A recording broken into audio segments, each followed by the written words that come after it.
Hey folks, thanks for tuning in. Follow along with me for the next 19 minutes as I walk you through each part of my diorama that I built and show you some really cool action figure photography. Thanks, here we go. Hey guys, Mike here. I wanted to share with you today a couple of things that are kind of new and exciting for me, and hopefully they'll be exciting for you and you can pick up some really cool tips or ideas from what I've done. I know this has been a learning process for me. What I did is I created a really cool diorama, and I did it out of the foam that the other all the other channels do. I wanted to share with you guys my build and some photography that I'm going to do with that diorama. Now these aren't techniques or anything that I've created or anything like that. I've learned them from other YouTube channels like Second City Toys and like I think the other one's ACBA. I've watched people, and then there's some other ones too. I can't recall them off the top, but I'll try to find them and put them in the link under the description. So that being said, anyway, it's really cool. I want to show you, and I created this diorama because I bought this NECA action figure, Jason, the kind, the one that from part 2 where he has this mask on his head. And actually this figure is so really cool. I don't want to do a review on it right now because I'm going to do this diorama, but anyway, I created the diorama because I knew I was getting this figure, and because I can use it with some other figures too, like some of my Freddy's and other horror figures that I'm going to be getting. So that being said, let me grab some parts of this diorama that I created and I'll show you, and I'll go over them in the new thing that I do have is a steady way to hold my video, my GoPro, so you don't have to feel like you're seasick in the ocean. I'm just going to bring these pieces over here, and then I'll discuss what they are and why and how I did it. Okay, so the first piece I created is this wood floor. Okay, this was a painstaking pain, but it was fun. I mean, it took a while, no lie. There's a lot of detail in here, a lot of texture going on. I'll try to put it at the side and maybe you can see some of this texture going on in here. I've kind of rutted it out. There's a lot of indentations in there that I did. I've put the nail heads on there with a Sharpie. I've taken pieces out. I've blackwashed it, and I've painted it in brown. This was a lot of work to do, but I learned this technique actually, and what motivated me to do it was like I say, Second City Toys. His name's John.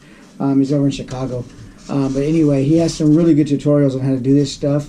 I'm a photographer, but in a quest to always find new and exciting ways to photograph things, I came across these dioramas and these action figures, and I'm like, whoa, put on the brakes. Let me get involved in some of this. This is really cool from a photography standpoint. And if you can create some of these dioramas, your possibilities are like endless to do photography, and you don't even have to ever leave your studio. It's amazing. Sit here, drink coffee, cut foam, play with action figures. My life has changed forever. Anyway, so here is this base to my diorama. Now, the next piece I want to go over is the front wall, or the front entrance. I wanted this because I was doing Jason. I wanted this to be like a Camp Crystal Lake kind of cabin in the woods kind of feel to this, and so I went with a wood exterior. And so here is the front entrance to my diorama. What I've done here is, hopefully we've got some good angles and you can see a lot of this really cool texture on here. This is all foam, no real wood. I cut with the foam cutter, the Proxim foam cutter. I hand carved all of these little pieces of all of these little panels that I first I drew the lines on there, but then I went through and I actually hand marked you know, the entire piece of foam, black washed it, created the door trims and the door frame in there. You know, went ahead and highlighted some whites and some little green moss down toward the bottom, so you can see quite a bit of texture here. And the edges, I kind of just left a concrete. I textured those and kind of added, you know, just silver, not silver, but gray and white and black wash to give kind of a concrete feel with a wood exterior. Partly because I was lazy and I didn't want to have to make wood on the side too, because that's a lot of work, man. But hat tip, man, you know, those guys make some awesome dioramas and have inspired me to make some for my photography. Let me flip this around. Okay, some other really cool features. Okay, I'm going to change my angle here a little bit, just so I can make sure I'm getting everything in frame that I need to get in frame. Okay, put Jason in the back. Okay, so like I was saying, in here there is just a lot of texture going on, and you can see nail marks and hammer marks and just a whole lot of texturing that I did on this piece. And like I said, I wanted it to look like a cabin entrance, like some Jason kind of cabin in the woods. And I looked at some reference images on Google to see how wood and things like that looked, you know, and I sat down and I began to do this. So, okay, now back to the inside. Okay, this is a technique that, now I'm going to tell you this was a bit of a bear, but I had a great time doing it. So what we've got, and I'll try to move the camera around a little bit here. I've tattered some curtains and dipped them in blood and, you know, things like that. And I've created the window frames here. Now the wood is intentionally cut at awkward, you know, it's not even in its width or in the way that it fits together. And I did that because I saw in my reference images a lot of the like cabins in the woods type structures didn't, you know, they didn't have always evenly put pieces of wood. They weren't always the, you know, uniform widths all the way across and things like that. And so I wanted to emulate that. And that's what I did. You can see here, I've got some good texture going on. Let me move my camera around a little bit. I've got some good texture going on here in the sides. Good texture going all the way through the pieces of wood. I've created these little curtain rods and some tattered up curtains that you can whack through with a machete. This technique too I saw on some other YouTube channels, and what it was some of this scrapbook paper that I sprayed with a 3M adhesive, and I put it over the foam piece, and then I just went ahead with I've got this it's a cooking product. I use it in food photography, but it's a browning agent, and what I did is I just mixed it with a little water, and I brushed it and drug it across the surface of the scrapbook paper that I adhered to the foam, and then I kind of put some holes and kind of distressed it a little bit. I put a little, see if you guys can see here, I put a little 13 over there, you know, and I got my curtain rods, and this is a pretty cool little piece on the inside, and so I'm pretty happy with that. So now that being said, let me go ahead and just set this here for now, and that brings us to this other piece, the outside of this. Now I'm not really done with the diorama. I think I'm gonna add some exterior signage and stuff to it, but anyway, here's another piece of it, and what this is this the side of the building, and you can see also all the texturing in here. Look at that stuff, man. That's a beast to do, but it was easy to do. It just was really time consuming. It was really easy to create this wood texture, and so I'm really pleased with the way it came out. And once again, here you can see I've got the, you know, mismatched, uneven, chewed up pieces of wood, you know, and that just gives it a little bit of a realistic effect, I think. Let me flip it around. Same thing here. I went and I added a piece of scrapbook paper, and I distressed it and put some hack marks in it, put this wood frame around it. Now this plastic here was a bit of a beast. I bought these pieces of plastic thinking, okay, cool, man, I can just cut them to size, and I'll show you. Let me grab one of those real quick. There. Just clear pieces of plastic. You peel this white off, and then they're just clear, you know, plexiglass is what I would call it. And so I got them, and I'm like, cool, man, I'll get these home, I'll cut them, I'll score them, and I'll snap them off, and then I'll whack them with a hammer and bust them. Negative. It doesn't work that way. So I couldn't they didn't shatter. All they did was bend when you hit them with a hammer. So I'm like, well, heck, what am I going to do? So what I did is I just took out my good old angle grinder and I cut the pieces with sheet metal shears, and they cut really easy with that. And then I just went in and with my angle grinder, and I made various, let me see if you can get a good angle on this. I made various cuts and nicks and angles with the angle grinder, and that's just corn syrupy and food dye that I added to that. It's not going to go anywhere. It's pretty thick on there, and it's going to stay there. I'm not worried about it dripping or anything like that. But anyway, once again on the side of this, I did the stone sort of concrete texture, and you know, you guys can see that. So what I want to do real quick, I want to set this camera down. And I want to set this up, and then I'm going to do like a walk around. Set that there. And then I'll talk about some of the other panels that I have and kind of what I'm going to do with my dioramas. I don't attach these with magnets, and there's a reason that I'm not going to do that, and I'll tell you about it here when I get to that point. But let me set these up here like they're supposed to be. And then I will show you guys.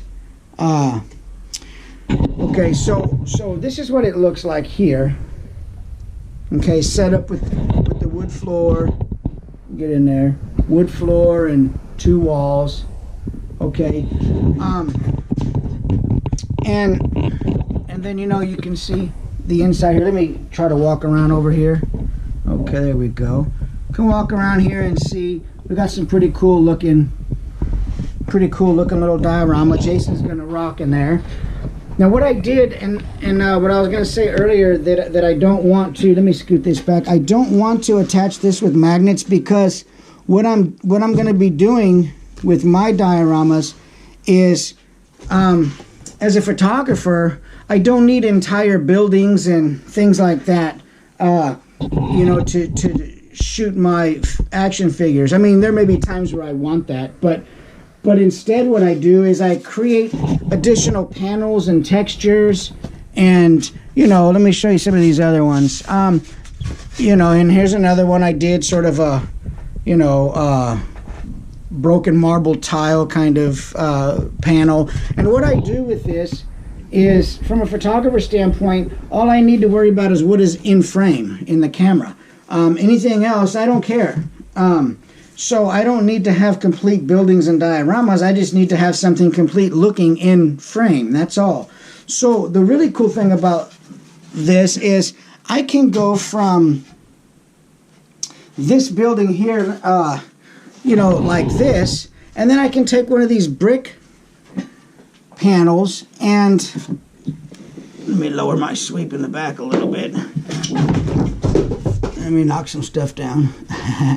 I can go and I can insert that brick panel in there, and now all of a sudden I've got a brick wall in my wooden cabin, you know, which, you know, or I can swap out one of the side walls and create, let me do that now. I'll just take this piece out, and I'll just put this piece of tile here, scoop my brick over as I knock everything down, scoop my brick over, and like I say, this just has to look right in frame. And if I used magnets, I think the problem I would run into with that is that they're not all going to be the same width and height, all these panels that I create, and so the magnets wouldn't line up, and I'm not good enough to be able to to get him to do that, because I'm, like I said, I'm a photographer. I'm not. I want to build more of these, you know, but I don't. I don't have. I don't think all the magnets would line up. So we'll do that, and we'll put this here. Okay, and now we've got, you know, a totally different look in here. Let me see if this comes around the side and how well we can get some light on here. You know, we've got a totally different look to this inside of this wooden structure. So now let me put this back like it goes, and I want to show you guys a couple of other things. And then I'll show you a really cool picture I did with this diorama already. And I start with pretty level, and I make pretty level cuts, so they'll stay pretty well. Now, one thing that I wanted to do is, let me grab another piece. I've got this walkway. Let me go off camera for a second here. I've got a really cool walkway here that I created. And I used this in a Freddy Krueger shoot that I did.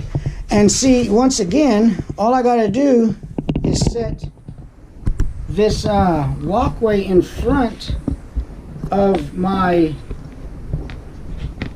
building, and now, you know, in frame, I'm gonna have what looks like, you know, a walkway, and this guy can sit and walk, you know, and it looks more realistic.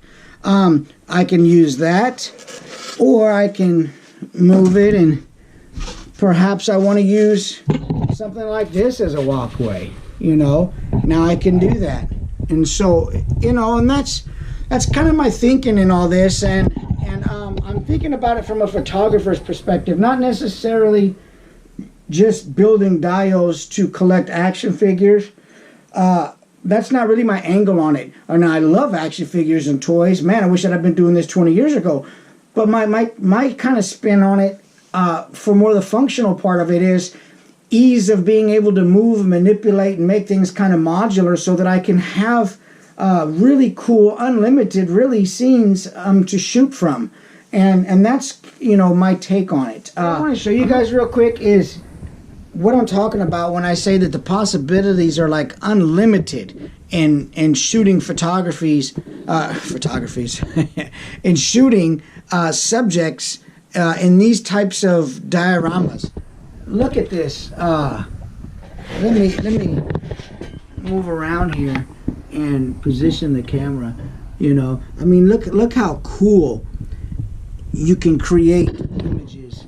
How unique they can, you know, right now be. And you guys can see how just the doorway creates a really cool picture, as opposed to, say, toy photography that's done outside or in, you know, natural light. My take on it is, I have a studio. I want to shoot in the studio. I like outside toy photography, but I could control so much more in the studio, and that's what I like about these dioramas. So this is just me showing you guys kind of a cool thing that I learned, and that I'm going to be incorporating in my photography. But it's also a hat tip and a thank you to other channels who instruct and show people how to make these types of things. I really appreciate that information, because it's going to be able to open up so many doors for me in photography in my studio. So, you know, that being said, I'll try to find all the guys. I know the main guy that I've been watching all his videos is John. Cool guy, man. Got some awesome tutorials full of knowledge and information on putting these things together, man. Just really awesome. And there's some other ones too that I learned some techniques from that I'll try to link in the description. But if you haven't done so already, please like, subscribe, and stay tuned for awesome photography. You know, if I'm, you know, I'm out doing pictures of wildflowers, I'm out doing pictures of wild mushrooms, birds, all kinds of different photography. So stay tuned for some good content and some consistent content, and, you know, follow through with me as I ramble through my videos, and I'll try to keep them all short so I don't bore everybody. But questions or comments, please feel free, man. Hit me up, shoot me some comments.